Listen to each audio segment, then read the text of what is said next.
Hello. And welcome to Film Bastards. Good morning, good afternoon, good evening, and welcome to episode 583 of Film Bastards. I am your host, back after being absent for this week's show, Ian Loring, and as always, I'm joined by Becky Foster. Hello, everybody. I'm Matt Foster. Hello, everybody. Hello, one and all. We hope you're doing well. Coming up on this week's show, slight change to our scheduled programming. So we are going to be talking about the latest Marvel Studios film, Thunderbolts. And we're going to be talking the Tom Hardy starring Gareth Evans directed film, Havoc, which came out on Netflix last week. We are not doing Until Dawn, because I was just about to kind of talk about this on the our pre-record, but thought I'd talk about it now. So I've just come back from Japan, and so the flight back was 14 hours, which was all right. I managed to sleep on the plane maybe like 4 or 5 hours. I tell you what, having a travel pillow and the noise cancelling on AirPods, coupled with a very, very good economy class by Japan Airlines, where the leg room, I could actually fully stretch my fucking legs out. That's pretty good. Under the seat. It was not too shabby at all. Really good economy class. Metal cutlery as well, which you don't always get. Yeah, no, it was cool. So I slept. So I drove back on Friday when we had actually booked an airport hotel. But I did that because I thought, well, I'm not going to get any sleep because I never sleep on planes usually. But managed to get enough that it was like, all right, bit of caffeine, and it'll be fine. And it was fine. But I think A, because of that sleep, and B, just because like the rhythms in my body were like, you should be awake now. I woke up at 3:30 in the morning and couldn't get back to sleep. Ouch. And I went to bed at about 10, and I woke up a couple of times in between that. My watch reckons I slept 4.5 hours on Friday night. And Lottie was up at 4:30 as well. And she slept on the plane as well, probably about the same amount as me, and she slept in the car too. So she was awake. Donna basically didn't sleep. She maybe got like an hour, maybe. So she was up for 24 hours straight, basically. Jet lag is real. It fucking wild. But basically, because of that, I was like, I'm doing one film today, Saturday, and that's Sinners. Because I've been fucking gagging to see Sinners. So I'll talk about that, what we watched. But, 14-hour flight, I'm never doing that again. Yeah, that's too long. Like, we've got a 4-hour flight on Tuesday, and already I'm like, I hate it. Yeah, I mean, it's funny. I think we're going to Florida again next year, because we're going with some friends, and that's like 7 hours, fucking easy breezy. Now, It is one of those things we always say, because now we have an hour's commute to work. So we drive like an hour to work, an hour back every day. Like a 3-hour car journey, it's like fucking snout. Yeah, now. it is weird. When I was driving to Manchester, to the airport the other day, it was like, oh fuck, we're already there. This is crazy. So yeah, it is. It's weird how your I guess what your parameters change. Yeah. And and I mean that flight back as well was rough. Like, we had turbulence for a straight hour at the start of the flight, an hour of turbulence, where it was so bad that people were yakking up, including this poor fucking Japanese woman sat next to me. And like, you know, there was a kid just going like, I need to go pee pee, screaming at her dad, like basically for probably half an hour.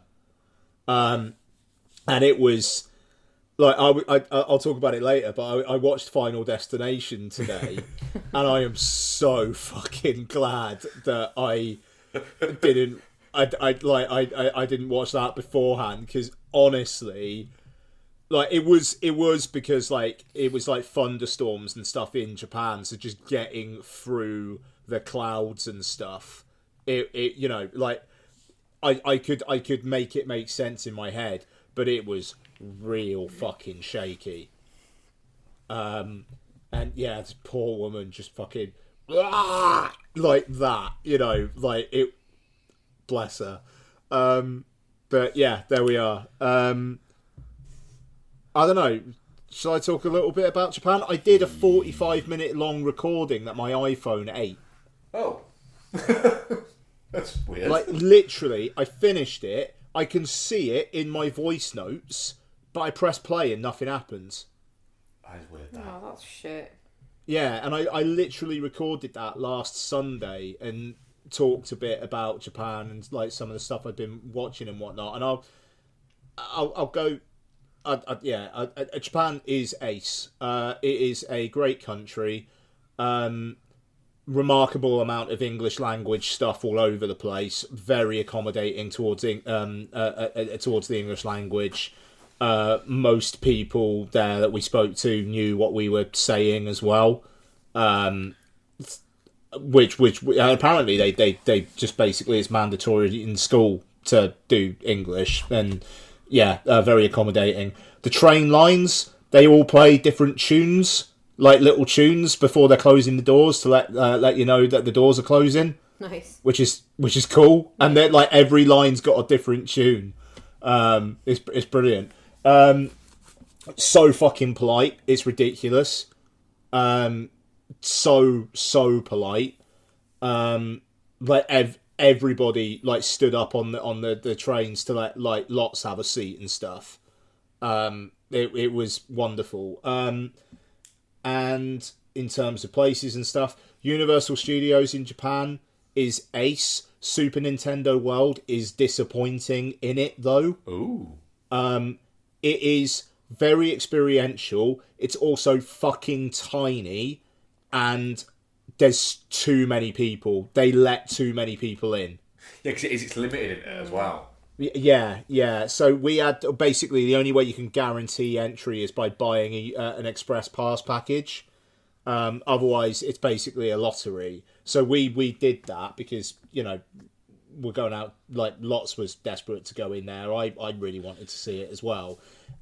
And there's just too many people, and the world itself is really small. There's only 3 rides in there. And we did 2 of them. The Mario Kart one is shit.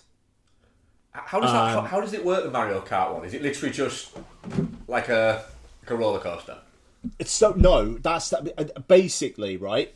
You get an augmented reality headset given to you, and then you put in a cart, and then essentially it just goes around a track quite slowly while with the AR thing on, you see all the different characters, and like you're getting shells, and then you're firing the shells at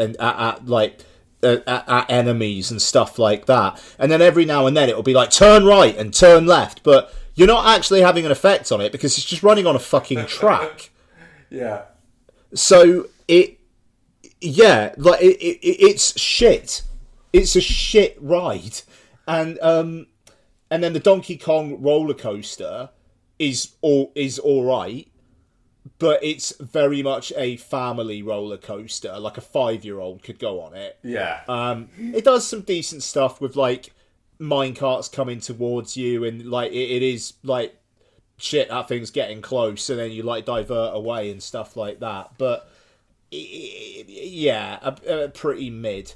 And then you can buy these power band things that are like £25 each, and then through the world you've got question mark blocks and like little challenges and stuff. So like with the band on, you like go up to the question mark block and you like hit under it, and it makes the coin noise. And then on the Universal Studios app, you can see like how many coins you've got and whatnot.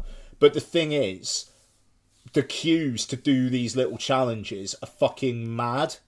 They're like, the queues for most of them are really big. So, you know, if you want to spend time in there, you might actually spend all day just queuing to do those things. And then there's only 3 rides in there. And then it's just a lot of shops trying to sell you merch. Which then, compared to like the rest of it, I know, Mark, you mentioned on the show last week the flying dinosaur. Like I showed you the video of it, and that roller coaster is nuts. It's ace. We did it 4 times over the day and a half that we were there. Nice. It was brilliant. And it's like, to be honest, I'm a bit like, I probably would have gone on that once or twice more instead of going into Super Nintendo World. It was so good. Ironically, the Jaws ride wasn't open. It's the only Universal Studios location in the world that still has the Jaws ride. Yeah, that rest of them aren't they? Yeah, but the shark was broken, so no Jaws ride. How very Jaws. Exactly. Universal Studios Japan's cool. It's just a very condensed Universal in Florida, like a super, super condensed one. We did a day and a half, and like I say, we did the Flying Dinosaur 4 times, which is probably an indication that we were pretty much done. Yeah, when you're doing the same ride over and over again, it's pretty much, yeah. So, we went to Disney Sea. So there's 2 Disney parks on Tokyo Bay, Disneyland Tokyo and Disney Sea, and we did a day at Disney Sea, which was pretty good. There was an Indiana Jones roller coaster there, which was good. Had an animatronic of Harrison Ford that did not look like Harrison Ford. I don't think he signed off the likeness rights. But no, that was good. But like, again, quite a lot of like more like family rides there. So that was interesting. And we did an indoor theme park, Sega Joypolis, where the star attraction is this indoor coaster. That is one of the most surreal experiences I've ever had. So it's an indoor roller coaster, but for most of it, it's a rhythm game where you are just in a roller coaster carriage being trundled along while a screen is playing this like 70s cabaret guy, and you're just pressing buttons in time to it. And then when that's finished, you then do this indoor roller coaster that's maybe 30 seconds, but at one point it fucking full on 360 spins you like vertically, and you're like lifted out of your seat. Oof. But like 20 seconds ago, you were just doing a rhythm game with this fucking guy singing. And it's very odd. Yeah, that does sound a little bit weird. Mad. Also, I will say as well, we went to the Nintendo Museum in Kyoto, which was very cool. They don't really let you take any photos inside it. For some reason. Well, actually, no, I think the reason is because if somebody did a 20-minute video tour, you could probably just watch that and not go to the Nintendo Museum. Fair. But yeah, it's good for photo ops outside the building, though. But I've got other shit I could talk about with Japan, but I'll leave it there. But there we are. It is a lovely country. I don't think I'll ever go back. But I had a great time. One word of warning, though. If you're a vegetarian and you don't like egg salad sandwiches, you are fucked. Oh. Or strawberries and cream sandwiches. They look sick, to be fair. Like the proper Sando ones where you can see the cross-section of the strawberry. Oh, it was, weird. I didn't have one. They do look good, but though. you can buy them fucking everywhere. Yeah. But yeah, honestly, like, Lottie basically just ate pastries for 2 weeks. That's Lottie veggie. Yeah. know. No, she's been vegetarian for like actually years. Like since she was like 6 or something. Like she but yeah, it was that or pizza or the odd McDonald's burger. My last thing in the McDonald's, they have they have exclusive to Japan burgers, and I had a Samurai Mac, which is a Big Mac, but instead of burger sauce, it's soy sauce. Ooh. And it was fucking awesome. That's so good. It was real good. And yeah, just like very, very Japanese. So there we are. That's Japan. Sounds like a pretty fucking ace time, to be fair. Oh yeah. I mean, it was brilliant. And the bullet train's also very, very fast. That was super impressive. But no Brad Pitt. Right. So, let's talk some trailers. I know you guys talked about Weapons last week, but a longer Weapons trailer came out. Yes. I mean, this looks real good. Yeah, it does, doesn't it? It just looks really good. Like, it's been described as, like, basically what if Magnolia were horror, like where it's kind of like a bunch of little stories kind of creating a larger piece, which I think is cool sounding. I mean, Julia Garner's going to have a big summer between this and Fantastic Four, the fact that they're putting it out in IMAX as well seems to suggest something. Yeah, it does. I like the fact that IMAX now isn't just for 3 or 4 blockbusters a year. They're basically going, we need to have those screens having something like every 2 weeks. Yeah, no, absolutely. Did you guys see Sinners in IMAX, by the way, or no? We didn't in the end, no. The issue we had was we had like a really short window we could both get to it, didn't we? And the problem was just the IMAX screenings, because I think it's a long film. It was either before either of us had finished work or too far after we'd finished work that we won't be getting home till like 1 a.m. Yeah, all right, no, fair enough. I really, really wish I could have seen that in IMAX, but it looks really good. Weapons. I really want to watch that 2 hours of footage that they've just fucking released, but it's hard to find. It's just CCTV footage, and then occasionally a child runs by, but then there's like creepy stuff that pops up on the screen as well. Oh, fuck that! Yeah. Wow, what? Oh, I don't like that. It's the way they've got their arms like stretched out and shit as well. Yeah. It's just really weird. Yeah. Yeah, no. It's gonna be the release date on that's really interesting as well, like August. Like, because I know they just it was going to come out in January and they pushed it forward, and Warner's moved something back. I think The Bride might be coming out in January or something like that instead now. But which suggests that they think The Bride could be a bit of an awards botherer. Yeah, maybe. But I'm excited for this, and I already was before, but the trailer's kind of cemented that. Yeah. What else have we got? What else have we got? Now You See Me, Now You Don't. I'm just like, yeah, go on then. Yeah, I mean, I think it's interesting that like Isla Fisher's back. Yeah. Like Lizzie Kaplan can fuck off. Like she like it would be great if they just said like she died in a horrible smelting accident or something. yeah. Oh, look, she went into an invisibility box and she never came out. Yeah. Like she disappeared. She literally disappeared.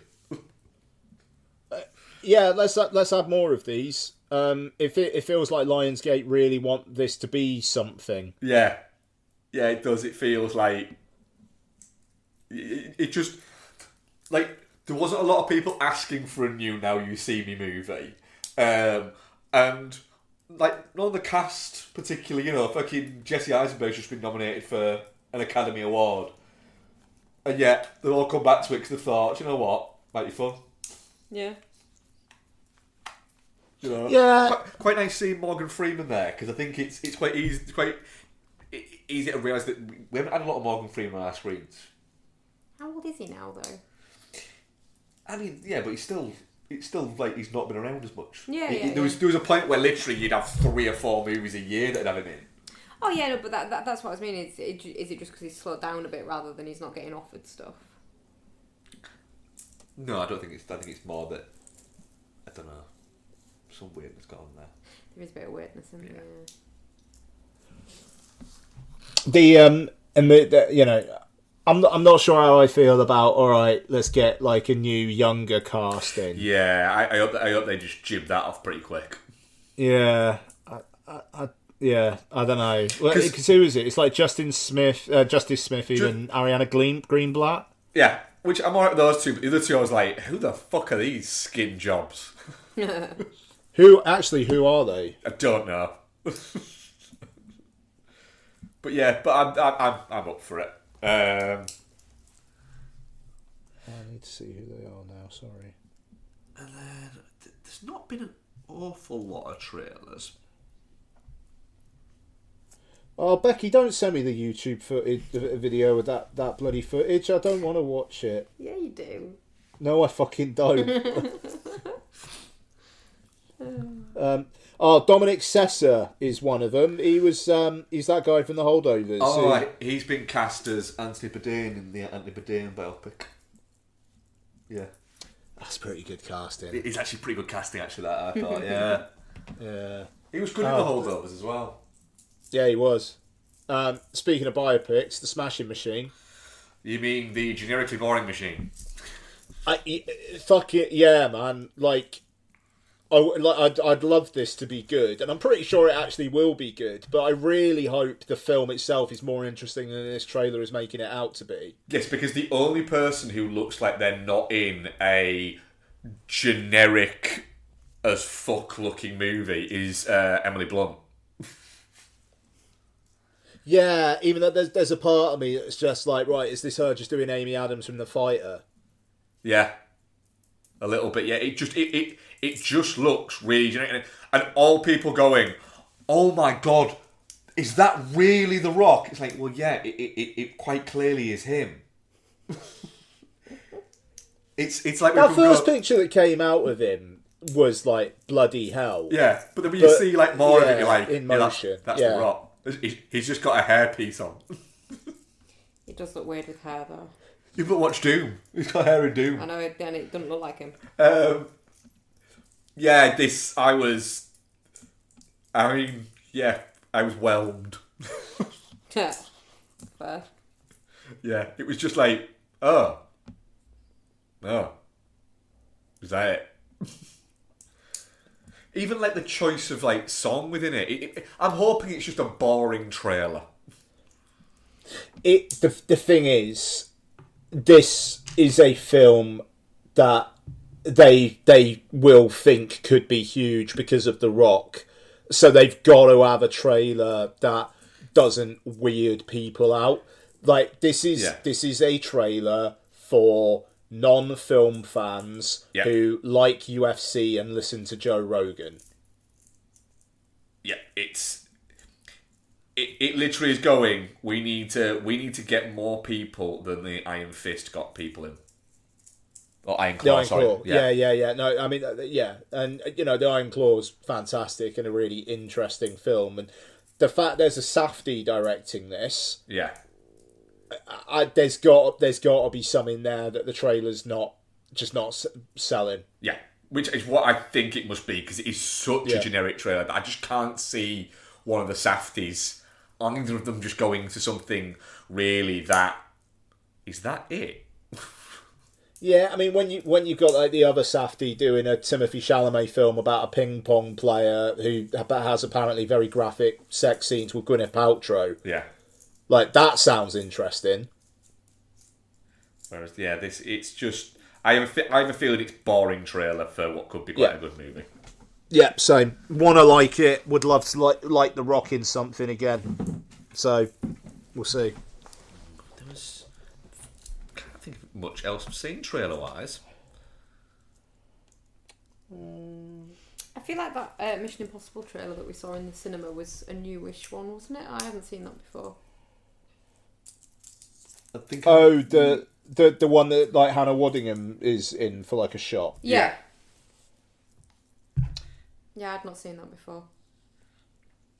Yeah. I saw that shot and I was like, fucking hell, Vanessa Kirby looks different. Oh, it's Hannah Waddingham. They do actually look really similar. But isn't Helen Mirren supposed to be a mother? Or am I in the wrong franchise? I think wrong franchise. In Mission Impossible. Oh yeah, that's Hobbs and Shaw. Yeah. Helen Mirren's her mum. Yeah. No, it's supposed to be Max from the first one, isn't it? Redgrave, yeah. Oh, Vanessa Redgrave, yeah. Which, yeah, I could see that too. Yeah. Yeah. Maybe Hannah Waddingham's like her aunt or something. There has to be something because the family, like the resemblance is too close. I don't know. I mean, it was interesting because it was like this. You had that shot. You had the shot of you guys don't watch Severance, do you? Nope. There's a shot of a black dude with a tash who has a line. Yeah. He is God, what's his name? He plays Mr. Milchek in Severance. And I think he was like a theatre actor previously. He hadn't really done much in terms of film work. So with him and Hannah Waddingham, and then Nick Offerman and stuff like that as well, it kind of feels like a trailer that's like, it's Tom Cruise doing all these stunts, but look, that person from that thing, they're in this as well. Go see it. Yeah. Just feel a little bit like, look, there's a lot going on here. That's why it's 3 hours long. It's going to be good though. Yeah. I feel like they were able to like retool some stuff, like knowing what the reception to Dead Reckoning was. I feel like they've kind of used a bit of that underwhelming critically and commercially reaction to do something with this. Though I am a little worried that is the big stunt really Tom Cruise hanging off a biplane, because we already had him hanging off a plane as it took off like 3 films ago. Apparently there is like 3 or 4 really big set pieces ones in this. Yeah, that's the thing. It's like it feels like they're hiding something. Yeah, it does a little bit because the last one, I think the mistake they made on the last one was having the big set piece doing loads of featurettes and things about the motorbike jump. That when it happened, you were like, seen this. I've seen all the other bits around this. Yeah. Whereas, and the other bit was a car chase. Mm. And it was a bit like, we need something. Do something else. Mm. Do something cooler than this. Yeah, I think a lot of the publicity on this one and a lot of the footage in the trailers and stuff like that has been like, you've been following this character for this long. This is what he did in this movie. This is what he did in this movie. Do you remember this stunt? Yeah. Do you remember this? There's a lot of flashbacky stuff in the trailers. Yeah. Like they're trying specifically not to show you too much new stuff. Yeah. Like you said, I think you both could right there. I think they've got something up their sleeve to go. So when you get there, you go, whoa, that wasn't even in the fucking trailer. Yeah. I think I've felt a little bit underwhelmed by the trailers so far, but this one actually kind of got me quite pumped for it. And we're only 2 weeks away. Yeah. Like, Yeah, I've got a lot of fucking Mission Impossible movies to watch in the next 2 weeks, Foster. I was thinking about that. I think I'm just going to do the Macquaries. Yeah, I think I might just do the Macquaries. Just 'cause it's a lot. But then again... It looks like they're calling back to all of them. Yeah, but I don't want to do number 2 again. That's the thing. I'm like, I don't want to do 3 again. See, I could do 3 again because I like 3 and the rabbit's foot is part of what is it. But then again, I know it's the rabbit's foot. And I know what the rabbit's foot does, so I might not. Honestly, if it wasn't for Philip Seymour Hoffman, that film would be such a fucking non-entity. For some reason, I find it really watchable. I need to watch. I think the one I've watched the least is probably Ghost Protocol. And it's really good. But it's probably the one I've watched the least. Fuck, we've got all of them on Yeah. iTunes. Yeah. Of course we do. Can I watch them on the plane? Yeah. Are they downloaded? Do I need to download them? I'll just download them onto your iPad. Oh, fuck yes. It's alright. Oh, 4-hour flight. How long are the movies? About 2 hours each? Yeah, we'll get the first 2 done. You can do the first two. Yeah. You can jump in from 3 onwards. Yeah. Yeah. Oh, there you go. Perfect. Exciting times. Oh, that's really exciting.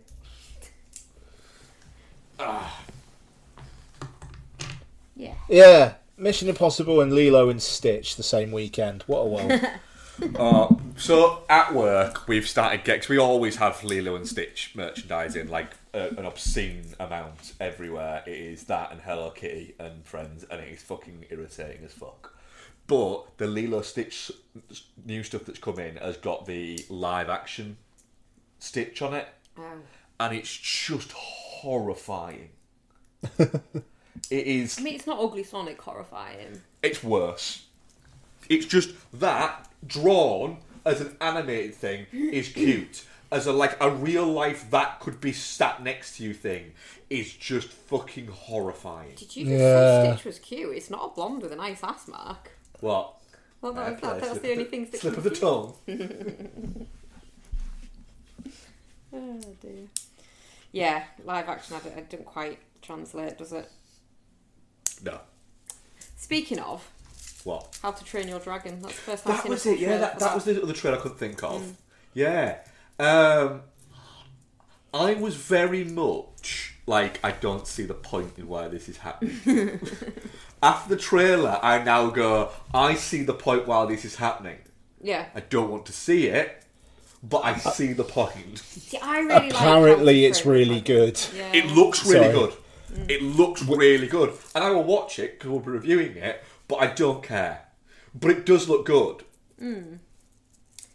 See, I really like the animated one, and it looks like it's sticking incredibly closely to the animated one. So I'll watch it out of curiosity. The animated one will always exist, so if I don't like it, I can go back to that. But it does look quite good. The only issue that I have with it a little bit is, obviously it's live action. A lot of the human bits don't look live action. They look photoreal, computer animated. Yeah, like Beowulf. Yeah, fucking Beowulf. That was shit, wasn't it? Fuck you, Angelina Jolie. The other bit there is that I think the bit that I got of for some reason, this is a mental thing, is having a character called Hiccup when it's animated is okay. Having a character that's called Hiccup when it's a real person is kind of not. I mean, I feel like it's a nickname. It's still look at it and go, it rings wrong. Rings wrong. Yeah, no, I get that. Like someone being put on hold in Star Wars universe. Yes, rings wrong. Yeah. Do we have anything else? No, not anything else. Okie dokie. Let's move on then. So, I'll tell you what. Let's warm up a little here. Let's talk some Havoc. Yes, let's create some havoc. Yes. This is directed by Gareth Evans, and it stars Tom Hardy, Forrest Whitaker, Jessie May Lay. Who else we got? We got Timothy Oliphant. He's up in there, all up in it, and others. So, Luis Guzman. oh yes, Luis Guzman's in it. Yeah, for a couple of scenes. Just very quickly on Luis Guzman, the bit where Tom Hardy, because clearly Luis Guzman and Tom Hardy got on very well, but the bit where he gets him to go, open your phone, and just smashes the phone into his face was fucking brilliant. Yeah, that is good. Good. Make my moment at the cinema for the year. Nice. Okay, after a drug deal gone wrong, a bruised detective must fight his way through the criminal underworld to rescue a politician's estranged son, unravelling a deep web of corruption and conspiracy that ensnares his entire city. Sure. Yeah. Mark, you big fan of the raid and whatnot. Intrigued to see what you thought of this. It felt relatively Mark nippy, but I will open with a question for once. Ooh. Before the nightclub scene, were you feeling the vibe of this film? Yes, I was, but it felt. What I'm going to say is I very much like the raid. And I also am one of the few people that likes the raid too. What I will say is, and I also liked Apostle, but I think the reason why the raid works is it's a very simple idea that the guy's got to get from the bottom floor to the top floor. Yeah, and this is and that's it. Whereas I think the issue that Havoc has is. The story becomes so. Wait, what are you doing? It just becomes a little bit all over the place. That it lacks focus. When it gets focus, and it goes on its trajectory. You're going, right, I'm all right with this now. But there is just a little bit too much going on. Not even too much going on, but I just don't think the story ever gets its ducks in line until a good over halfway through. And something that you said, Ian, about the opening shot, it does look like a PS3 game. Considering this has been on the shelf for a while, I think they should actually be embarrassed about the quality of the visual effects in the opening sequence. Yeah, they're bad. And I think part of that makes it look more like a PS3 game is the rain looks like PS3 rain. Yeah, but I was vibing with it, but I was more vibing with the fact that Hardy just seemed a bit tired, but like you knew that he was going to kick somebody's ass very soon. Yeah, totally. Bex, your thoughts on the film? Yeah, well, before you brought that up, I was going to say the same thing when you passed to me. It was like with the raid and the raid 2, it sets out its story really early on. The story's quite simple, and then it's just violence, which is great. It's easy to follow and it's not convoluted. It just. Got to do this, got to get from point A to point B, and then you watch them go from point A to point B violently. Whereas this, it does overcomplicate its hand a little bit. I struggle with Tom Hardy. I like him a lot, but I do often really struggle to understand what he's saying. He doesn't enunciate very well, and that is a problem for me for some reason. But he's very good. He's very good in this as well, and he's believable as like what he's playing. I think he is very good in that he is a chameleon and stuff. And violence is good. I could have lived with less gun violence and more fighting violence though. Yeah, it does a little bit suffer from that. They're really, really good shots until they're not. Yeah. Because I commented to you in the cinema, didn't I? Oh, the Triad's supposed to be like proper badass guys, and they're just getting their asses kicked left, right, and centre in this. Yeah. They are not good Triad guys. No, they're not good. Yeah. But yeah, I mean, overall, I did enjoy it, and I enjoy violence, so it was always going to work for me, but it just could have used a bit of a simpler story. Yeah. And then to let the violence breathe. like the Raid movies do, though. Yeah. The Raid movie is a very, very simple story. That's why you're there. You're there to watch very skilled men fight violently. Yeah. Whereas this tries to do too much. Let's be honest. It could have done with being called Havoc, The Rise of Raoul. That should be the sequel. The Rise of Raoul. Okay. Is that Luis Guzman's character? Yes, of course it is. Right, of course it is. Yeah. Don't know why I asked.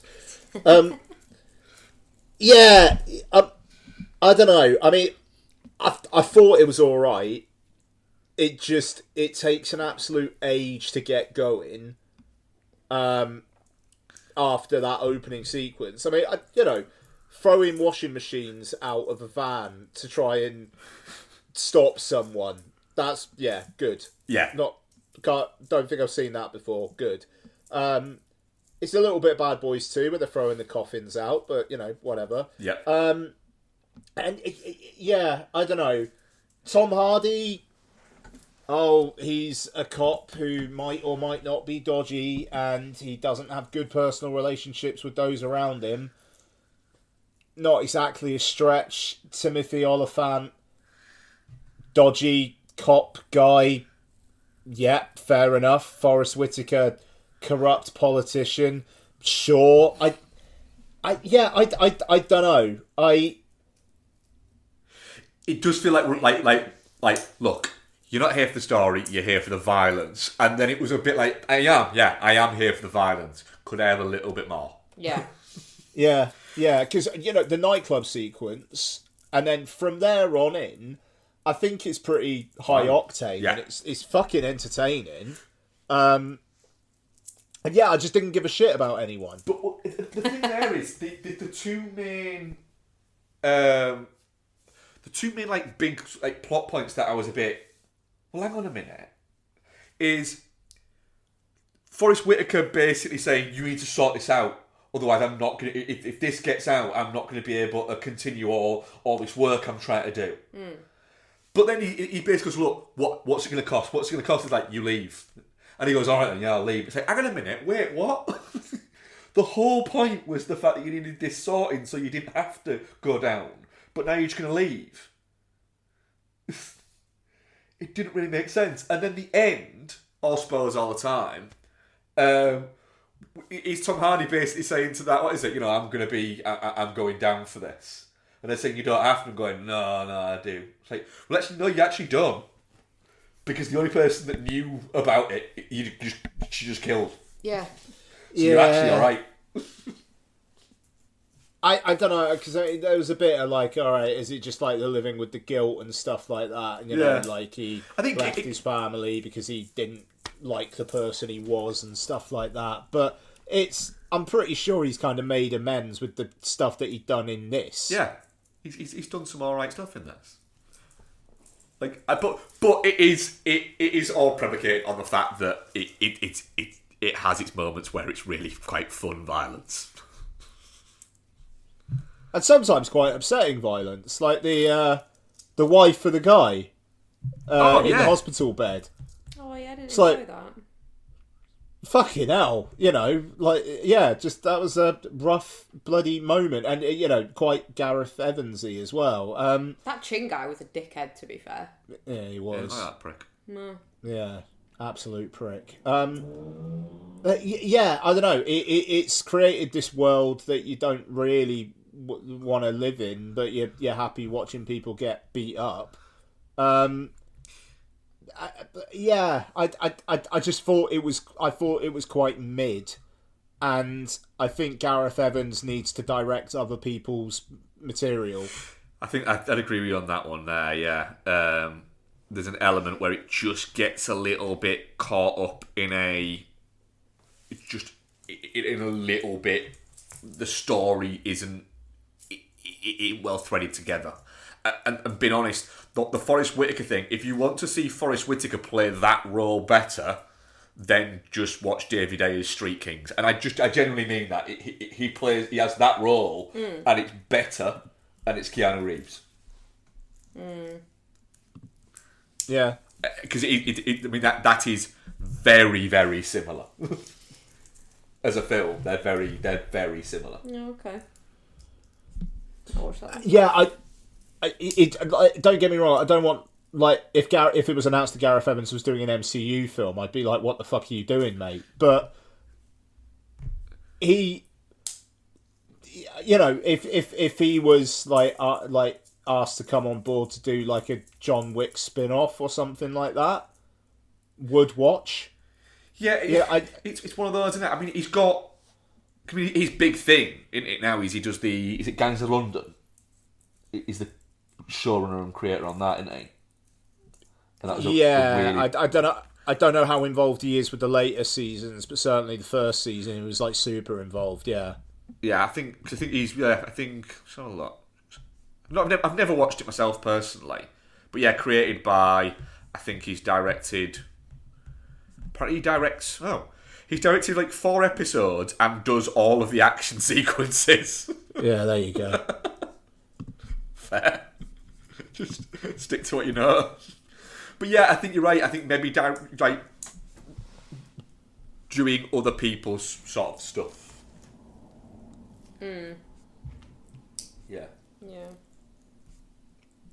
Yeah, because this film is an excuse to have a bunch of action scenes, but the first 45 minutes, it's a lot of talking and setting up all these pieces. Is there a bit of a... Well, do you know what? Post the raid, like a lot of the menu that Gareth Evans put out there, the John Wick films have supplied. And now when you go back to this, it's a little bit Anton Fuqua, David Ayer in terms of the fact that it's a similar setting of what they do or did quite well together, not necessarily more recently, but that they were doing in like the mid to late noughties with things like Training Day and Street Kings and End of Watch. But it's also got that mix of things like The Raid within it as well. But it just doesn't seem to land quite as well. No, like I say, my issue with it is it's trying to do too much. Yeah. Which I think The Raid 2 does. Yeah, quite possibly, yeah. Raid 2 goes more for a bit of a narrative, doesn't it, than... The Raid, yeah. Yeah.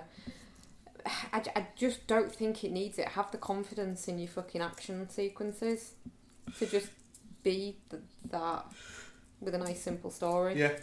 But I mean, but I really liked enjoyed it. I really enjoyed it, and I wouldn't like down the line if you were like, oh fuck, should we just watch some Havoc? Yeah.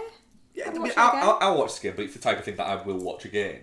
It's built for me to watch again, but it has made me go Street Kings. Fair. I'll watch that in a couple of years. That's fair. But yeah. I just think it's doing too much. Yeah. I mean, look, definitely not shit. Definitely not shit. Yeah. But I was disappointed by it.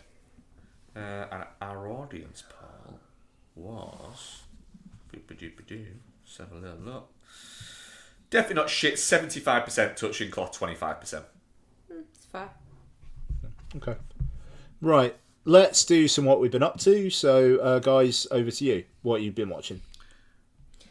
I'm not gonna suck much of the oxygen out of this because the only things I've watched on my own are the Hell House movies again because that's just what I do. Watched all of them while I was away and I regret nothing. But I've spoken about them so fucking many times and I just really love them. So we can do the one that we watched together because it's the only thing we've watched together. Yeah, go for it, yeah. Yeah. We watched Bumblebee, didn't we? Did watch Bumblebee. Yeah. Neither of us have ever seen it before. No, I've not seen Bumblebee before, actually, no. So yes, we watched it the night before you went away, I believe. Yeah, that sounds about right. What I will say is Bumblebee. I know you're very much into Transformers now, but Bumblebee would go to war for him. He's become very special. He's very cute. What a treat this movie is. It is, yeah. Yeah, it's very good. Yeah, it's an absolutely delightful little movie. No one's sticking their tongue in Haley Steinfeld's coos in this one, are they? I mean, no. It has its boy next door drawbacks. wants to. The boy next door wants to. I like the fact that she basically just fucking... No, mate. Yeah. No. It's okay. But yeah, it's... Bumblebee, it's... Like... Because there seems to be either people love the Bumblebee movie or really don't like it. And I'm very much in the I love it, and people who don't like it, I'm like, or do you know what? Just enjoy life. Yeah. Get out of your parents' basement.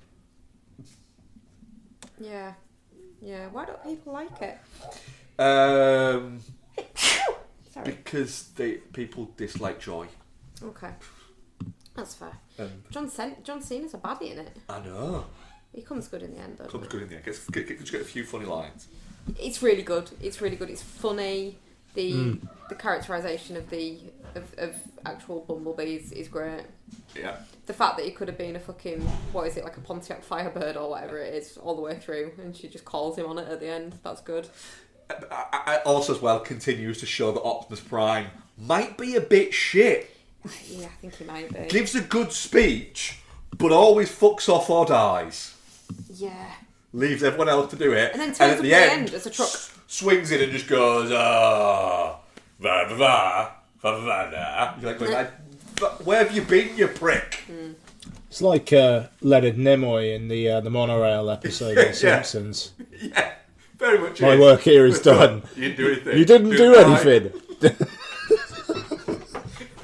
Yeah, that is Optimus Prime. Yeah. Oh, so I have got another one, but I didn't finish. Sorry, the dog's just returned home and she's come up to say hi. I thought that's either the dog or Ian has just fallen through the roof. I thought my fault was earthquake. I mean, that's basically what she does when she comes back. All right, hi. Okay, bye. Sorry. Okay, so yeah, I've got another one that I didn't finish, but I want to talk about it because I want to see if either of you have seen it and get your opinions on it.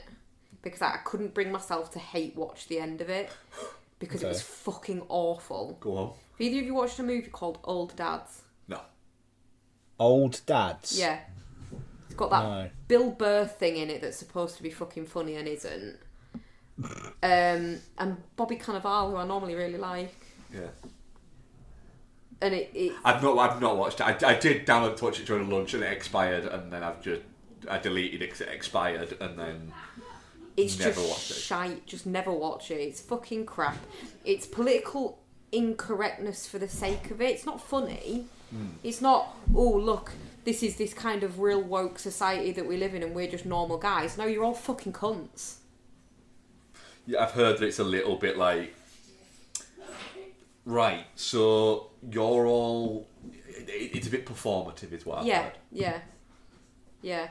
But I couldn't bring myself to watch the end, so that's why I wanted to know if either of you had watched it and if it got better. No. Sorry, dude. No. But he is supposed to be funny, right? I feel like he had a moment like a year and a half ago where everyone was talking about him. I find him... I like his stand-up, but then he does sometimes where he has much where I think you got a bit carried away there. Right. And I feel a little bit like, I'm not... He's not somebody I find consistently funny, but I do find him funny. But also I feel like he's very much one of those where he's one set of jokes away from appearing on Fox for the rest of his career. Yeah, fair. Yeah. But he does actually in interviews come across as being a nice guy. So it is all just performative? So it's a bit performative. Yeah. the way that I treat him in my brain is, oh look, there's American Frankie Boyle. I mean, Frankie Boyle's quite funny. Yeah, but he is funny. He's quite funny. But that's how my brain processes it. Okay. Frankie Boyle. It's a name I haven't heard in a while.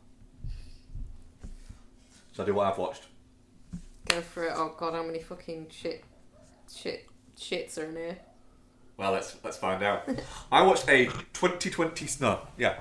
2006, sorry, not 2026, that's next year, movie called The Contract, that stars Morgan Freeman and John Cusack. And it's about not a lot.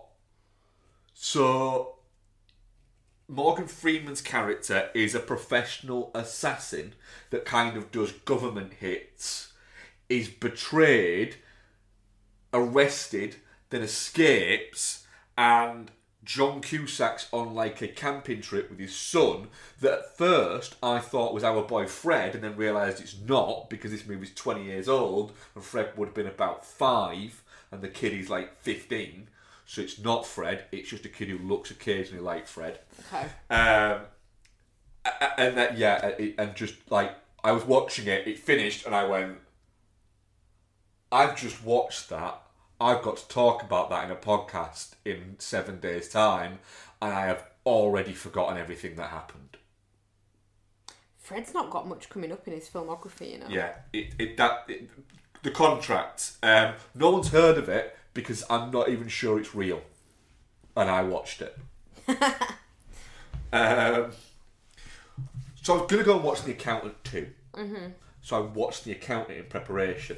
And then The Accountant 2 decided that it was going to have no screenings that actually lined up with when I finished work and I could go and see it, but be able to get to bed for an okay enough time to get back to work in the morning because I was on earlys all last week. So, yeah. Cheers for The that. Accountant for no reason. Right. The Accountant is good. It's a good film, right? But what I would say it's a bit like is, you know when you go out for a pub meal? Yeah. And you get like a pie. Because you're like, fuck yeah, that sounds like a good pie, that. Right? And it comes out, and it's like, it's not like a little pie in a dish or anything like that. It's like half a slab of pie on your plate, and you've got a big old slob of mash, and you're going, and you're eating it, and you're really enjoying it. But then when you finish it, you can't stop blinking. Because you've just had a little bit too much, and you feel a little bit tired. And then later on, you sat down going, I'm a little bit overly full. The Accountant is the whole thing feels a little bit overly full. Like you're enjoying it, but you're going, why am I still eating this? Yeah. That's what The Accountant visually is like. You're going, I'm enjoying this, will you please end? That'd be a really good pull quote. But that's the Accountant, like eating too much pie. And it is a bit like that. Like, it's good, and I enjoy it, and it's a good movie. But my God, once you get to it, you're going, please stop. I'm overly full now. And then you go, why is Anna Kendrick in this? Like why did Anna Kendrick go, yeah, I'll be in that. Yeah? Yeah, she's horribly miscast. It was like Gavin O'Connor got halfway through filming and went, we fucked up. She's way too like fucking perky and like stage schooly. She doesn't fit the vibe at all. I'm just gonna not include any of the rest of the scenes that we filmed. So she's just not there anymore, and she's not bad in it. But she's just like, she's in it. She's not in it. She's in it for a bit at the end. Fair. Yeah. But it's good. But then there's a bit where, because like John Bernthal, Ben Affleck's characters are brothers, but there's a bit where they have where they're both walking down a street at night and they're far away from each other, but they're both like sneakily trying to shoot at each other. And I'm looking at it going, if I'm John Bernthal there and I'm turning around and I'm looking and I can see the guy that I'm trying to shoot, I'm sorry. I reckon that even after 10 years of not seeing it, you should still go, hang on a minute. Hang on a fucking minute. That's my brother. Oh, so he's supposed to not know it's his brother? Yeah. Oh, okay. He finds out later on at Jonathan Lithgow's, and you have a really good bit between them. Hang on a second. So how old are they? What? How old are they? How old are the characters, would you say? Like Ben Affleck age and John Bernthal age. Yeah, but which is like what? Like I would say John Bernthal is supposed to be like maybe early 30s and Ben Affleck's supposed to be like maybe early 40s. you don't change that much from No, once you you're don't. grown up. No, you don't. It is a little bit less Christmassy. What? What? I'm sorry, in a year's time, no one's changed that fucking much. I Like, get they're you. just not. So yeah, I enjoyed it, but yeah, like a big pie. Big pie. Yeah. Going pie to there seems a little bit too obvious, so I'm not. Raw Deal. One of my most memorised, trailers. You watched this on Studio Canal Plus. I didn't did you? watch it on Studio Yeah. Canal Plus, yeah. One of my most memorised trailers of the VHS era. Well, they tried to give him a raw deal. Nobody gives Schwarzenegger a raw deal. There you go. Nobody gives Schwarzenegger a Raw Deal. Fucking That's good. Just banging trailer on VHS. I mean, that was just beautiful. And I love the fact that you got it there. Raw Deal's bonkers as a film. It is wild. Like, I forgot how zany this was for no reason whatsoever. Like, it's like this weird gangster story, but it's also got almost like a Smokey and the Bandit or Gator kind of soundtrack to it. It really is something. Looks great in 4K. Don't know why it needs to be in 4K, but it looks great in it. Yeah, weird. Real weird fucking film. There is not a lot to talk about with Raw Deal because it is exactly what it says on the tin, in the fact that it's Schwarzenegger just kind of wandering around headbutting people and then getting angry at the end wearing a vest. Right, what else have I got? We watched Layer Cake. Because the other day, Bex was away with work in Germany, and I had the next day off. I'd finished watching The Accountant, and I've been on I've been on my pre-holiday diet, so I've dropped a stone in the past 4 weeks, and I'd just done my exercise bits, but it was 11 o'clock at night, and I was I don't want to go to bed. Because I don't actually have that much to do tomorrow. I don't have to get up early for anything, and I'm alright. I've got pretty much a day where I know I have to be in the house and I've got bits to do. So I fancy watching a late night movie. So I sat down to go, what shall I watch? So I got myself a drink. I had a banana ready to go because it is my healthy snack. And I put on Prime, and it straight away, the first thing it came up to was Layer Cake. And I just went, yeah, go on then. Seems like the universe has picked out a movie that my brain straight away has gone, alright then. So I thought I should watch it. It's just so fucking watchable, is Layer Cake, as a movie. It is just... I mean, it's a really fun, engaging, kind of crime, drama, thriller thing that you can absolutely see the reason why they went, yeah, there's James Bond. There he is. Because it's just pretty fucking cool, and I mean, when you go back and look at the cast, sorry, I've got an Amazon delivery driver there. Be 2 seconds. Yep. Hello. Thank you very much.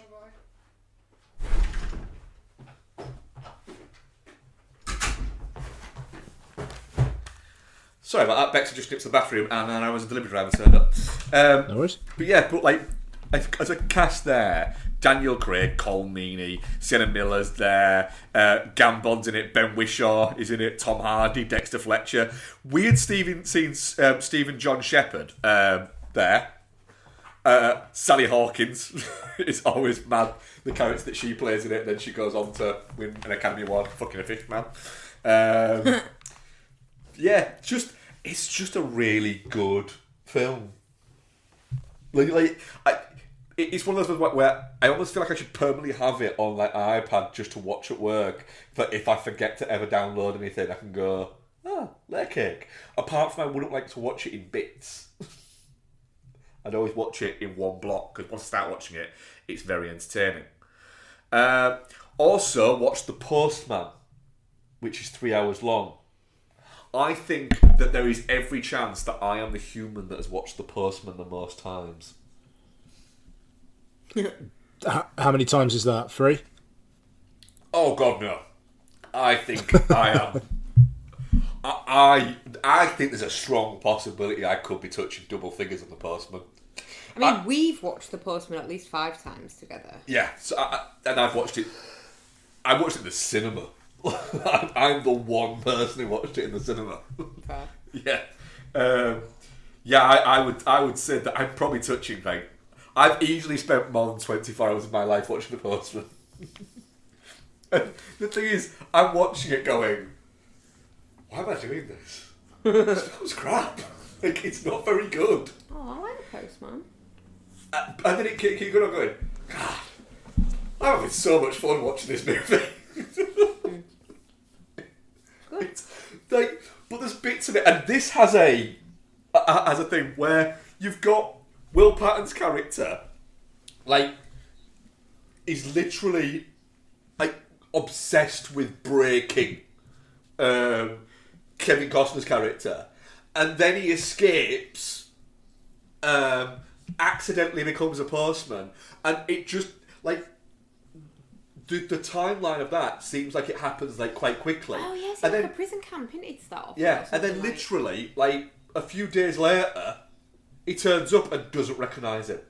So again, you've got the Last Christmas effect. Yeah, it's there, but it's like, how do you not recognise it? It was like a couple of days ago. What's happened to you since then?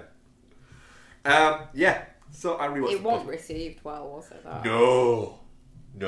You should have double billed it with Waterworld. No, because I think Waterworld's crap. Oh. Whereas I know The Postman's crap. Right, got 2 more. What? I sometimes wonder, like what the thought process is with you. Like, What? you watch some real like weird, fucking, stupid, dumb shit, and I'm like, how did you even find that? Like, how did that even pop into your stupid little monkey symbol head?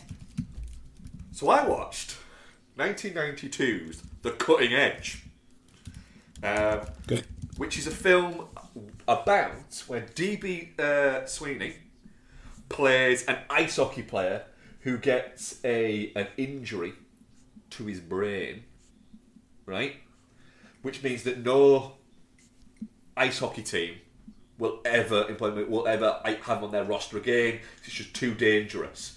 So he ends up having to team up with figure skater played by, that's not Donna Harewood, Moira Kelly, because nobody will team up with her because she's too much of a dick.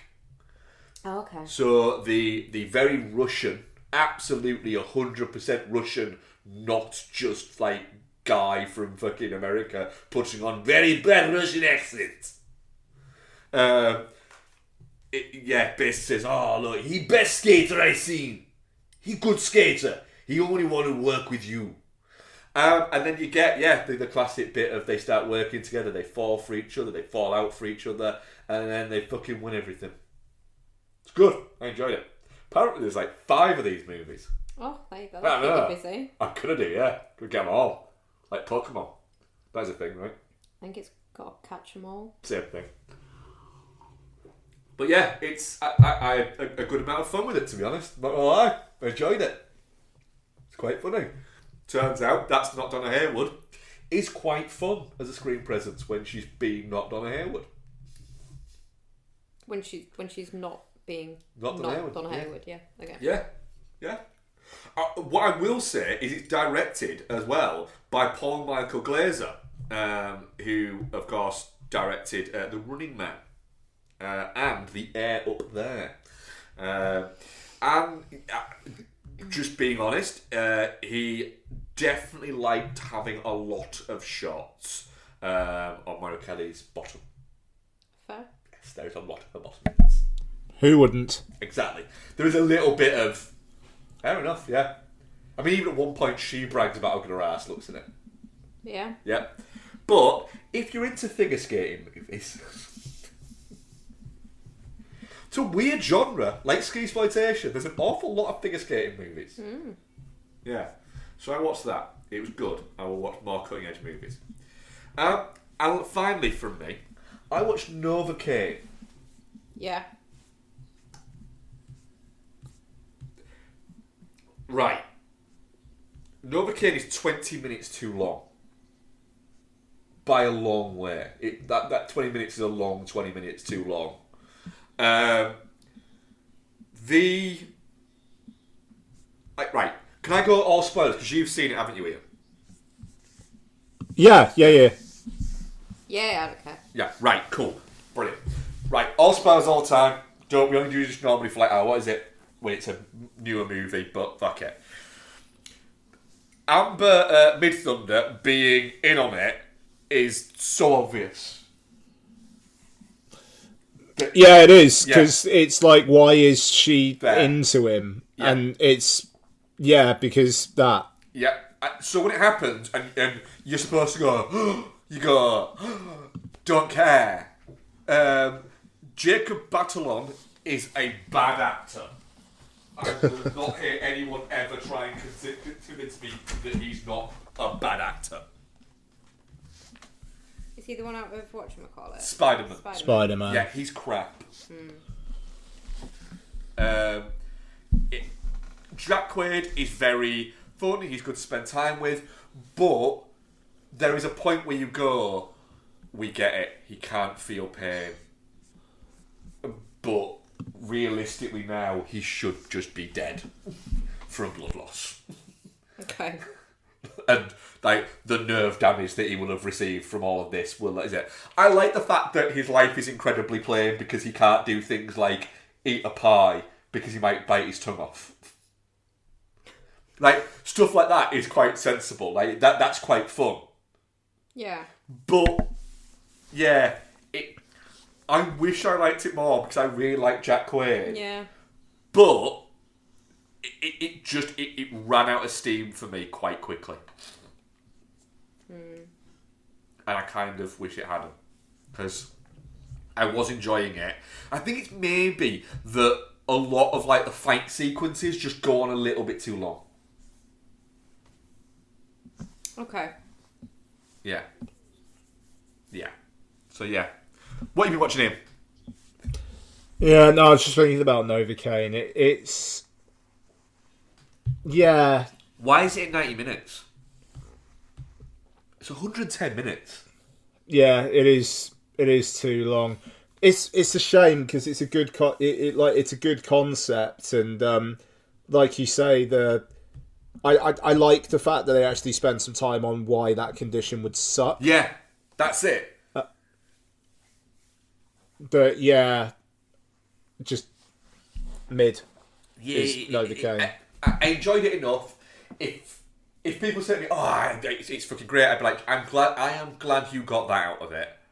But if it was 90 minutes, I'd probably liked it more. But it won't. It was 110 minutes. It's too long. Yeah. Okay, I will be as quick as I can. So, I'll start with Sinners. So obviously you guys talked about it on last week's show. I thought it was an absolute banger, but I know Bex, I know you liked the film, but I thought some of the points that you made were really fair. The fact that it doesn't. It's a vampire film for about 5 minutes towards the end. I think is a good call. Even though I did like how much fun it had with the. Well, why don't you just come in the room then? Yeah. You know, like why don't you just come in? And like the bit with cornbread, and like him just getting pissed off with it, and then by the end, like when the Asian dude's coming back, and it's like, yeah, you know, well, what's going on with that guy? It's just like, oh yeah, he's just tired, you know, and it's like. And it's almost like now, like they're just like, oh fuck it, you know, like it's almost like we're just taking the piss now. I thought that was pretty good. The focus on music I thought was really, really cool. And you know, Jack O'Connell doing a menacing Irish jig. Yeah. Shouldn't work, but it does. It just really does, doesn't it? It like you say, it shouldn't work, but you are watching it going, I just think that he's really good at being kind of like menacing as a character. Like, as an actor, he's just good at that. Which is really weird, because when you see him in interviews, he's just really like, not like that. He's really quite a jolly looking like person who's like, yeah, I don't get it. I don't get why people think I'm really scary. I'm just really quite nice. I mean, I liked how it was about stuff, you know, and it like, but at the same time, it was perfectly happy to be a genre film. You know, like it is threatening and menacing. But then you've also got like Jack O'Connell a couple of times just going, Sammy! You know, like when he's trying to get Preacher Boy, and I don't know. There was what is that noise? The cat. He's attacking Yeah. the back. Okay. It's quite loud. Right, yeah. Sorry. Luckily, I've got the bag away from him now. Okay. Cool. Thank you. So yeah, it's Oh, I lost my train of thought. Sorry. Jack Yeah, I like that. It absolutely knows what it's doing with the references to John Carpenter and whatnot, but at the same time, it's very much its own thing. The fact that, you know, the first act is there's basically no horror at all, and then Jack O'Connell literally like leaps into the frame and it starts turning into a different film. I thought that was cracking. That's the first like 40 minutes or so. It's just a period piece. Yeah, and you know, I could see why people like, and I think Bex was like a bit. Let's kick on. But I vibed into it. The thing is, if it was all that movie, I would have been alright with it. If that's what it was, if it was a period piece about these two guys that were fleeing like a couple of rival gangs in Chicago, and they were setting up a juke joint in their hometown, and that's what it was about, fine. But it's not. It's been billed very heavily as a vampire movie. Yeah, I mean, I don't know. I mean, like that. I think it's from From Dusk Till Dawn kind of like parallels come into it, where that film literally turns into a different film in the space of a scene. Yeah. I think it's got some of that energy. But at the same time, yeah, I mean, like if the whole film was like a 2-hour story about them setting up, and it wasn't a horror film at all, I'd be into that too, you know. But sorry, now Kiki's going nuts about something. Bloody pets tonight. Yeah, I know. Sorry. Podcast. Bloody right. But yeah, I liked how horny it was, which I know you guys spoke to. Yeah, no, absolutely. Jordan, I thought was cracking, and just the scene that where he's piercing the veil, and you're seeing the old and future ghosts. I really, really liked that. I liked how big of a swing that scene was. Yeah. And yeah, I was in. But yeah, no, I mean, I thought the points you guys made on the last week's show were good ones, and either I agree or I absolutely see the validity in the comments. Just about that scene, I really liked that. I think it was really well done, with the exception of Glam Rock Future Ghost. I did not like him. So it's not like there's no excuse. It's just you didn't like the fact that there was a guy playing a flying V. It just looked stupid in the middle of that scene. Everything else fitted, even the other futuristic ones, but Glam Rock Future Ghost didn't work. Okay. I liked it. It's fair.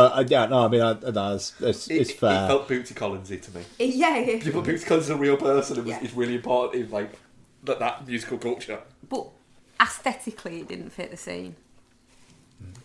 In a purple sequin jumpsuit, flared jumpsuit with a flying V. And I'm just glad to see how well it's doing as well. Like particularly in the US, like the drops that it's had in weekends 2 and 3 are like very small, and it's on its way to over 200 million just in the US. So it's with international as well. That film is going to make plenty of money for Warner's, and Coogler's going to get fucking paid as well because the contract he has on it.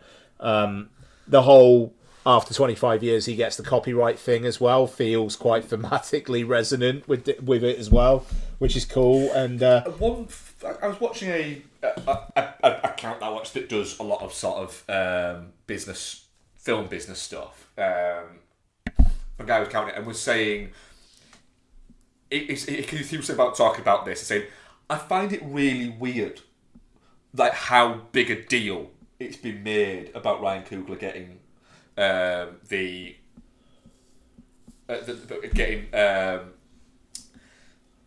deal there, and the guy who was like on with it saying, "Oh, why?" He said, "Because like there's other directors that have got the same thing, and it's never been mentioned." Yeah. He said, "But it's almost like with Coogler, it's been reported quite positively some places, but some places are reporting it negatively." Okay. And it's just a bit. He was saying it's quite weird, like how much it's been reported. When like they said, there's several other like filmmakers who've had similar things. Right. Yeah, like Tarantino had it for Once Upon a Time in Hollywood, and nobody talks about it. But I think it's just the fact that Coogler's done 4 films before this. Yes, which is wild. And he's in the position to do that and first dollar gross, which means like essentially he gets points off of this before even the fucking studio does. Yeah. It didn't matter if if the film made any profit, he still gets paid. He's negotiated a really fucking good deal. Yeah. And I like he was backing himself and was just like highest bidder wins, and Warner's did, and they're gonna reap some good dividends from it now as well. So between that and Minecraft movie, Warner's have had a very very good April, which is really shut up. Like prior to Minecraft coming out, it was like, are the people in charge of Warner still going to have their jobs in 3 months? And yes, they will. Yeah, they will. Yeah. I mean, what the Minecraft movie is it's probably might just miss out, but it's close to $1 billion. Yeah, and that film, cost us some, but not an insane sum. Like there's plenty of money for people in that. So. But like Sinners, I thought it was cracking. I'm looking forward to having another go at it when it's out at home. All right, let's rip through some. So I rewatched The Losers. I like The Losers. It is a good movie, but the Chris Evans part has not aged very well. Right, Den of Thieves and Den of Thieves 2. So I really, really like Den of Thieves. Big Nick, big fan of Big Nick, absolute scumbag. He's great. So Den of Thieves 1, and then on the plane going to Japan, I watched Den of Thieves 2, which is also now out on Prime Video in the UK. I noticed. Den of Thieves 2 is not as good as Den of Thieves 1. It's trying to go bigger. It's set in France, basically the whole thing, and it's about diamond heists and like a network of criminals and stuff like that. But at the centre of it, it's Big Nick being tempted by the criminal life, and is he going to fully go native or not? Which has in it a 20-minute stretch where he's drinking and doing drugs with the criminals, and ends up on like a scooter having a heart-to-heart with O'Shea Jackson Jr., which is ace. But he's also just really high in it as well, and that's very fun. But yeah, it's pretty convoluted. The action's okay, but not great, and it doesn't have the scummy thrill of the first one. But it's still all right. It's Den of Thieves too. So then on the plane as well, I also watched for the third time in less than a year The Fall Guy. I like The Fall Guy more every time I watch it. I was contemplating getting this having this on to watch on the plane, because I thought, for some reason, I thought about the other day and thought, do you know what, that might be a good plane watch. Yeah, it's a good plane watch. It's very, very easy watching. I think it just goes on a bit too long. That's the real problem with that film. The ending, there's quite a lot of mechanics happening in the climactic action, and it is too much. And I get it because it's a tribute to stunt performers, but it's just too much. But the rest of the film I really do quite like. So also on the plane, I watched Thelma, because they had this on the in-flight entertainment.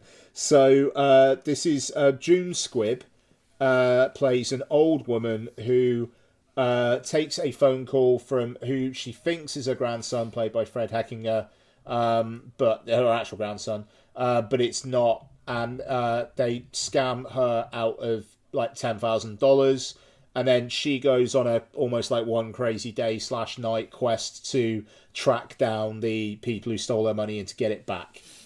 Isn't she on a moped or something? Yeah, and she's on like a mobility scooter that she basically steals from Richard Roundtree. Okay. It's very fun. It's got its heart in the right place, and it's got a score that basically feels like someone doing the score from the Clooney Ocean's 11, but for a film about like a 93-year-old woman getting her money back. It's very fun. You know, it's a little slight, but it's very funny. June Squibb's great. Our boy Fred's great. Richard Roundtree doing good work, and Thelma's good. Thelma is good. Okay, then while I was in Japan, for some reason I watched The Devil's Own. So the great fucking Brad Pitt accent movie. Yes, yeah, Harrison Ford and Brad Pitt. The film where they cast Brad Pitt, so he's got to be a terrorist you kind of like. Yep. Which it's just bizarre. So at one point he gives a speech which is kind of where you go, but you still blow people up. Yeah. Yeah. You know, they set it up at the start that like he watched his father be assassinated, but it is also he's going to the States to basically buy missiles. And then he has like a tragic, like he has a friendship with Harrison Ford, and it's like a bit of a tragic two sides of the law. Like Harrison Ford doesn't know who he really is, and you know it's uncomfortable. Is this film? But Harrison Ford really gives a shit, and you know they have good chemistry together. That's the thing. So when the inevitable kind of happens in the third act, it is quite wrenching, but at the same time, he's a fucking terrorist. So you know, it's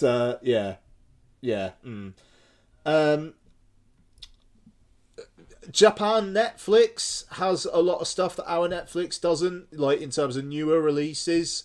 So a lot of stuff that is on Sky Cinema over here is on Netflix in Japan.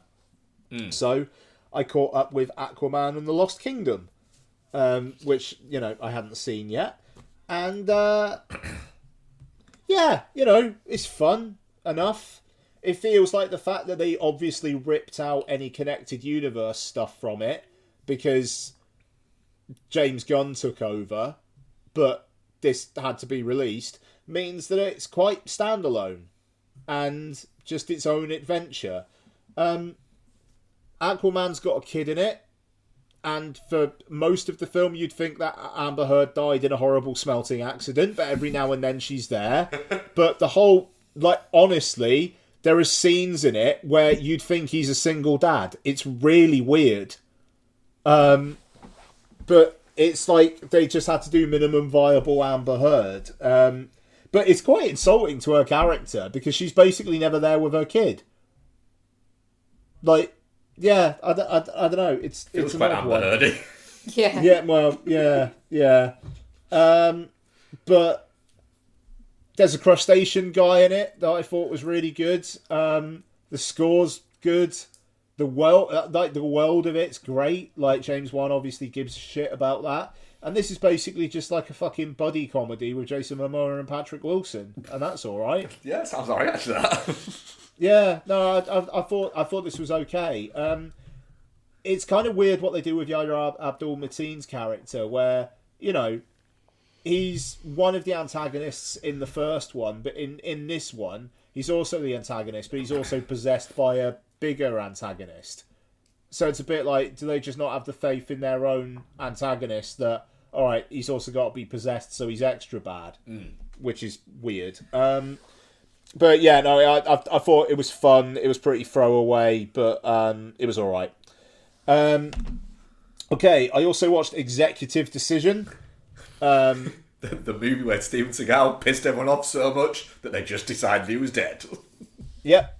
But and the thing is about this film is it's ostensibly a Kurt Russell starrer. He's basically not the lead until the last 20 minutes. Nope. It's a pretty fucking ensemble-y film before then. Yeah. You got Johnny Legs. You got Joe Morton.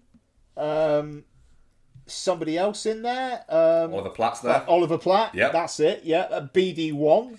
Yep. And, you know, they've all got a good amount of screen time. And, you know, I thought the whole, all right, they sneak onto the plane and then what kind of thing, I thought was really, like, yeah, all right, that's an original idea, actually, for one of these.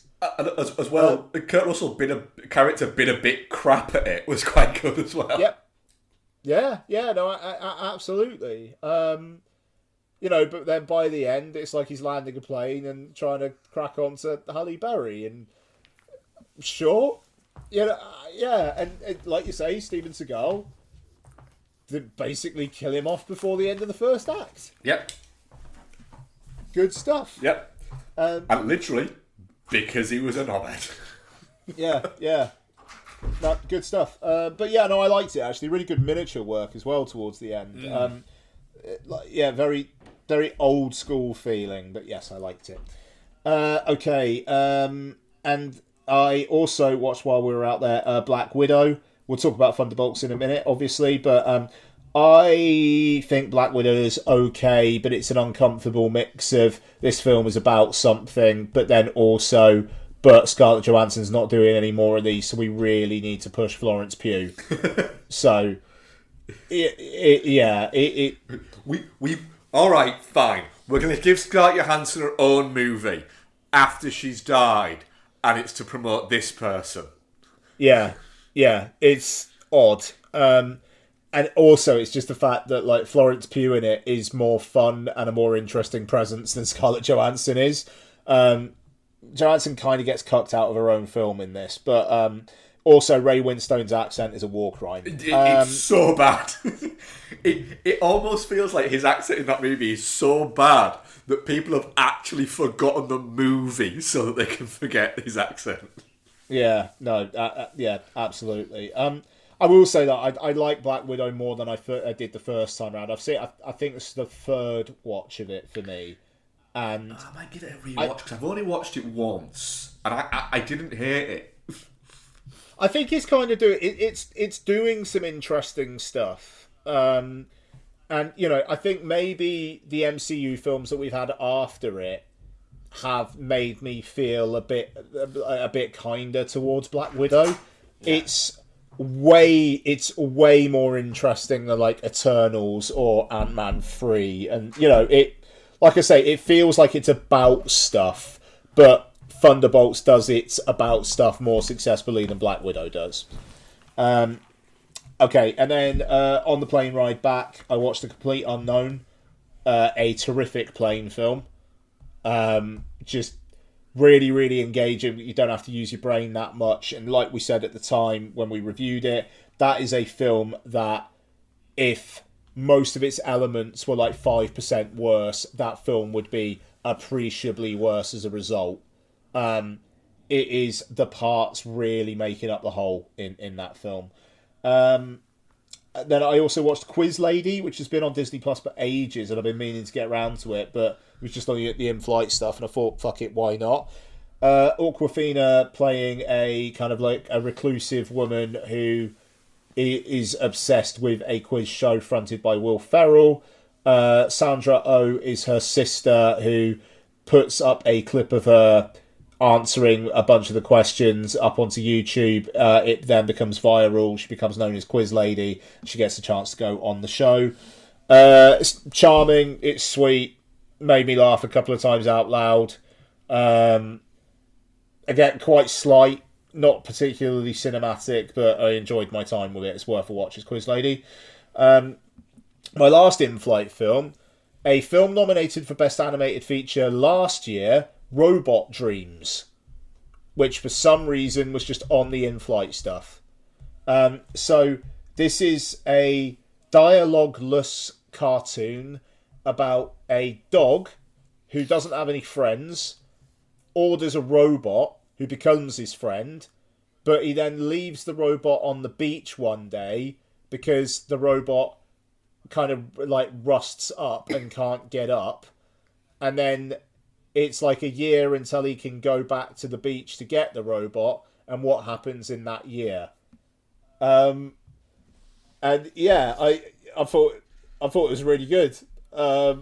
It's like really, really melancholy. It sounds it. But like super charming, and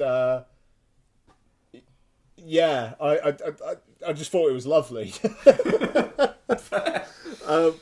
The relationship was really well drawn. What happens in that intervening year and kind of like the result of it is really touching. I enjoyed it. The dog's a very good dog and the robot's a very good robot. There you go, Robot Dreams. And finally, I going to be doing, I think a lot of people are going to be doing this, started rewatching the Final Destination films. So Final Destination 1 I watched today, and I can't remember the others that well, but this one I think is maybe the only one where like death at times kind of appears as kind of like a blurred apparition, and people are like, what was that? And look behind them. And also the bit where the one lad slips in the shower and then gets the cord like tied around his neck and whatnot. I like the fact that death makes like the water from the toilet come out, and then when the death happens, it's like, right, I've got to cover my tracks. Why is Death covering his own tracks? He's deaf. He don't have to do that. It was just weird that Death was like, yeah, and I'm going to make this look like a suicide. Yep. Yeah, odd. But yeah, I like Final Destination. The crash sequence is very, very well done. Like it's really quite upsetting. And I just, I like the idea of him just going, right, I'm just going to stay in a room when nothing can kill me. Until he has the realisation that, actually, shit, no, it's Ali Lata, okay, I've got to go save her. I did forget about the FBI agents trailing him. and like how that basically just comes to nothing. But the deaths are great. You know, you've got you could just drop fucking dead, boom. That's ace. Sean William Scott just going like, "You're next, you're dead," and then being decapitated. Lovely stuff. Final Destination is good. I'm about halfway through the second one, which obviously I'll talk about next week. But to this day, Donna and I will not drive behind like a flatbed truck with a bunch of stuff on it, because we'll just be like Final Destination 2 and we'll like go past it. The crash sequence. Yeah, absolutely. The crash sequence in Final Destination 2 is fucking incredible. I think it was like a ex-stunt coordinator directed it, and that's fucking wild, you know. And it's all obviously without much CG as well. It's really well done, but I'll talk more about that next time. Anyway, right, Thunderbolts. Let's get on it.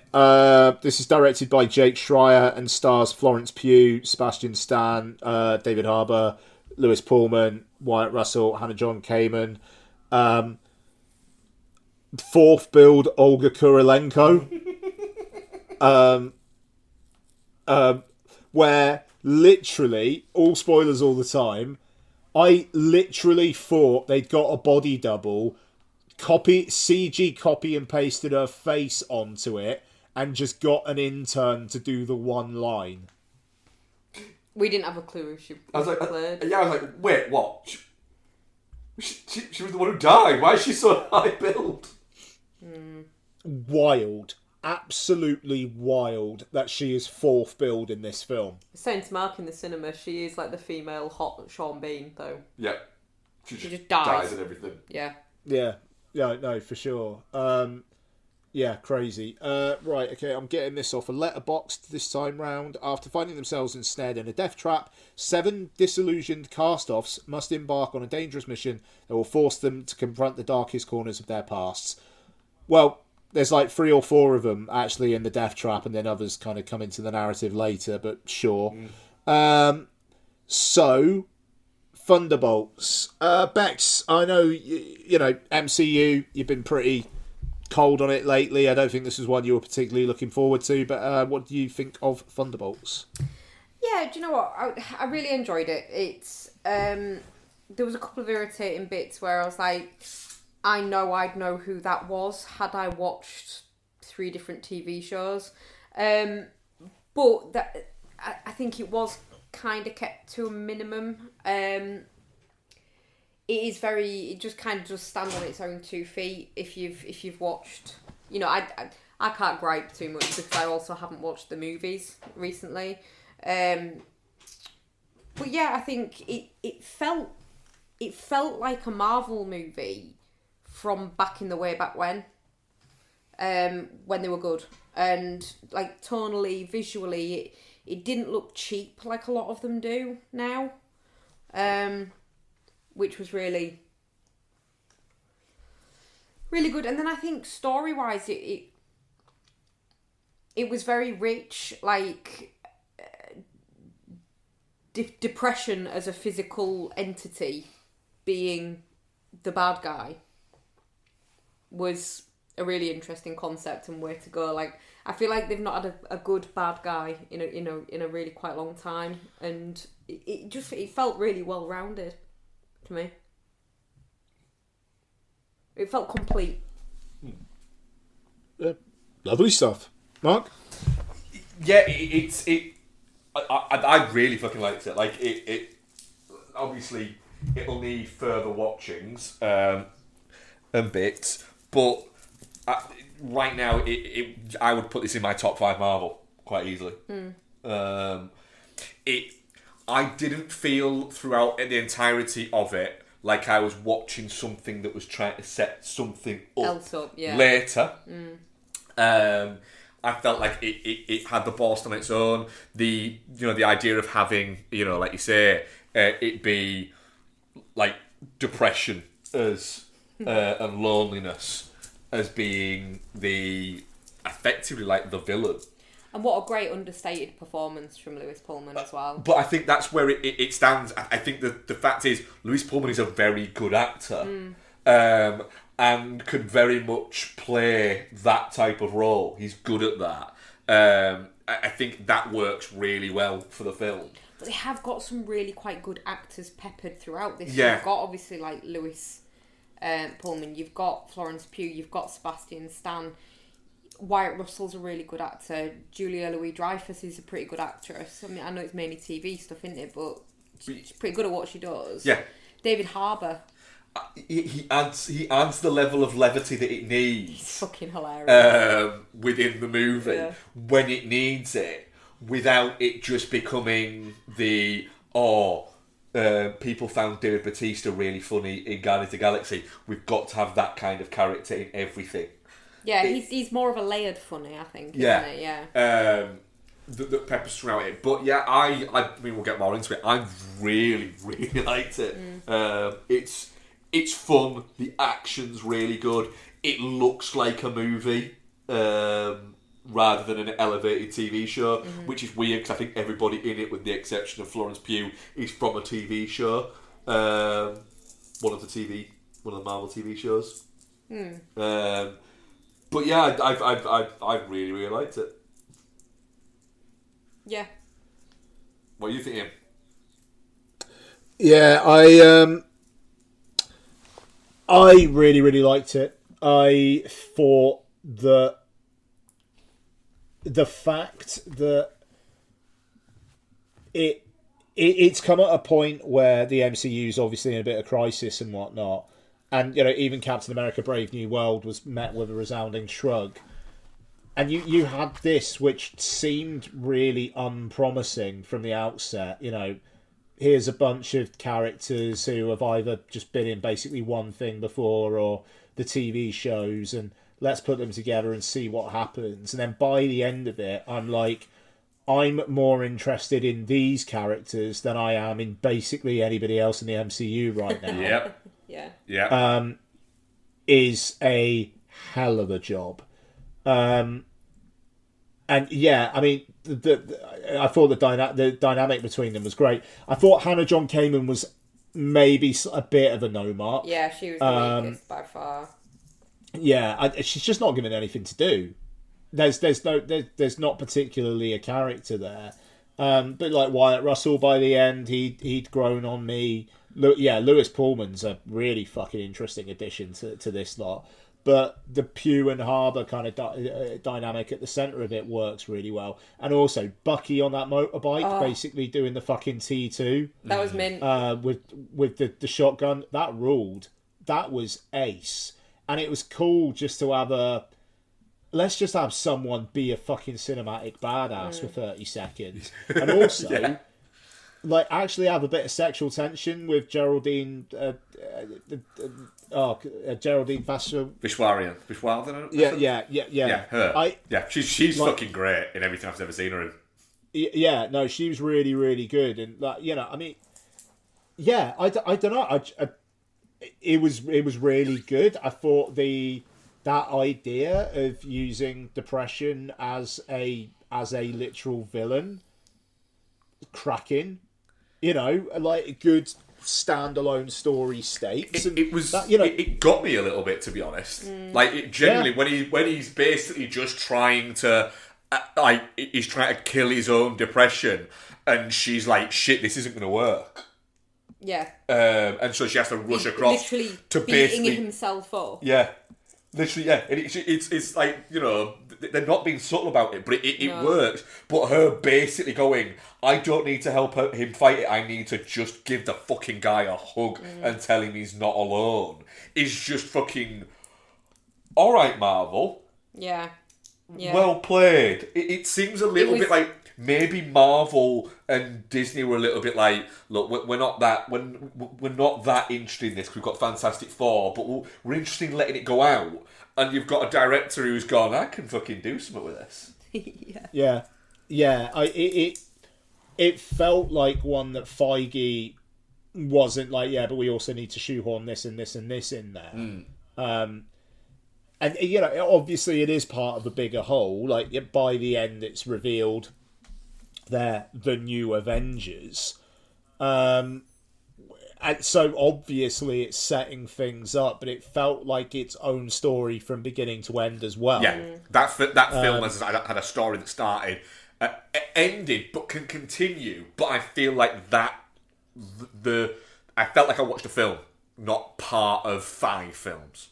No, exactly that. And like you said, Mark, I mean, it looked like a film. It had a good score. I thought the action was solidly done. I liked the fact that it just felt relatively low stakes, but also felt like it deserved to be seen in a cinema. Yeah, I was a fan of it, and you know, Florence Pugh, if she's going to be one of the centre figures of the MCU going forward, sure, that's cracking. Why not? I am a little worried that like down the line they're going to introduce X-Men, and obviously you've got Fantastic Four coming, and like there's an idea of does the whole Avengers thing basically just get sidelined for a bit. But the reaction to this has been really positive. Yeah, it's got really good reviews, yeah. Yeah, and I hope that Marvel like listen to that and actually think about that. And it's like I'd be more interested right now in seeing a follow up to this than I am in Avengers Doomsday, because this is the thing. They all in this film look like they were in the same room as each other. Yeah, God, sorry. The only bit of the entire movie, all spoiled all the time, where I was a little bit like, blech, was the bit at the end with the Fantastic Four bit. When I was a bit like, you don't need that. You don't need that. I get it that Marvel wants to do that, but that... You were doing so well at just being your own thing. It felt weird, and then today I read that apparently that was the Russo brothers' idea and they directed that bit. Yeah, typical. And it made me go, that makes so much fucking sense that it was really clunky. Yeah, the dialogue and everything in the run was clunky as well. Yeah. Yeah, so it... Yeah, no, I absolutely. But yeah, I thought this was really, really, really solid. Yeah, sorry, go on. Yeah, Florence Pugh's just... I mean, she's very good. Like you said, if she's now going to be... If they look at this and go, right, she's very good in the films. She's a character that people like. We can centre things around her, and she's really good on the red carpet. Yeah, at the press scene. Isn't she, on a publicity. So. Yeah. So, yeah, we need to get her a little bit more front and centre. Could be a good thing. Yeah, no, absolutely. Well, they've killed off the only marketable female cast member, really, haven't they? What? Scarlett Johansson? Yeah. Yeah, but now they've got Vanessa Kirby and Florence Pugh. Yeah, no, but I mean, out of like the old crew, yeah. It's like obviously, what's her face? Gosh, what's her name? Captain Marvel. Brie Larson. Oh, Brie Larson. Awful on a red carpet. She's so awkward and just not. She doesn't seem nice. No, she is a little bit like she's a bit crypto bro-y. Yeah, but they I don't know. They don't need her anymore. I mean, she feels like yesterday's news. Yeah. You know, more so than Scarlett Johansson. You know, like she's still out there, kind of doing things. Yeah. Like, what the fuck's Brie Larson doing at the moment, other than being a bit crypto-y? Yeah. I mean, yeah, we've got Scarlett Johansson's got a Jurassic Park movie coming out later on this year that I'm actually quite excited about. Fair. Yeah. Okay. So, but no, I big fan. And yeah, good on them. I've got no real confidence that the MCU is back because you got a Russo brothers directed Avengers film next year that will be entirely look who's in this and look what they're doing, rather than actually being about anything substantial. I feel like this is good because they've assumed it wouldn't do any numbers, so they've ignored it. It's like you say, it feels like it's because they were distracted by Fantastic Four, so it's gone under their radar a bit, and because of that, it's turned out good. This is good in spite of you, Kev. Yeah, basically, yeah. Yeah. Definitely not shit. Definitely not Yeah, shit. definitely Yeah, not shit. our audience polls 100% definitely not shit on this. Yeah. Nice. Yeah, best MCU thing since Spider-Man No Way Home for me. Easy. Yeah. I think probably earlier than that. Yeah, pretty early that for me. I'm very much looking forward to seeing this again. Yeah, really liked it. Yeah. Cool. Questions? Ooh, we have just the one this week. From Dylan says, what film would you like to see turned into a theme park ride or a board game? The Ring. What, like like Atmosphere or something like that? Like back in the day? Yeah. No, like as a haunted house. Yeah. But set up as like The Ring. Like a hell house. Maybe I'm influenced by my cinematic choices this week. Maybe. Yeah, a haunted, like a Japanese haunted house must be the most fucking terrifying thing in the world.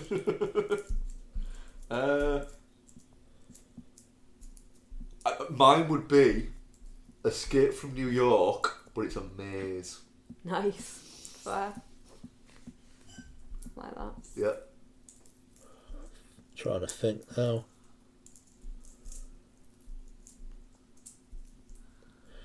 Oh. What would make a good board game? Casino. Casino would make Like a Monopoly style one. Yeah. Yeah, fair. Yeah. Yeah. Yeah? Yeah. Or Scarface. Scarface would do that as well. I mean, Scarface made a banging PS2 game, to be fair. Yeah. It was alright, that one. Yeah. Nice. Oh, so That's my answer anyway. Casino. Casino. Sorry. So I have been doing something more than just watching Hell House games, but like I've spoken about it very recently. So I've started replaying Silent Hill 2 because I want to get the silly endings. So I want to get the dog ending and I want to get the UFO ending. So I'm set up now to get the dog ending. But because I've played it through so many times now, it's not. I know my way around. And I've got a fucking chainsaw, so I'm so overpowered that it's not as scary. So I find I'm able to like explore more shit, and like I'll go into a room and then there's like a couple of monsters there trying to kill me. I'm just like, yeah, all right, you make your way over here, guys. I'm gonna check these drawers. So, but it's a better experience for it because I'm just chilling and wandering around and exploring more. Like I don't feel pressured to finish it within a certain like time, or I don't feel pressured to get to the end of it to know the story because I've played it so recently. Yeah. So I'm just like having a wander around. It's great. Fair. Nice. Nice. Yeah. Right. I think that's it. That's the show. Yeah. What are we covering on the next show, Ian? Okay, so next time around we will be doing Until Dawn. In terms of actual releases this week, I think the only thing actually coming out is that Nicolas Cage film, The Surfer, and I'd be surprised if I could get to it because I've got a feeling it's going to be like a 1 or 2 show times a day kind of a job. Yeah. But we'll do Until Dawn. And a simple favour too. Oh yeah, and another simple favour. Yeah, we'll do that too.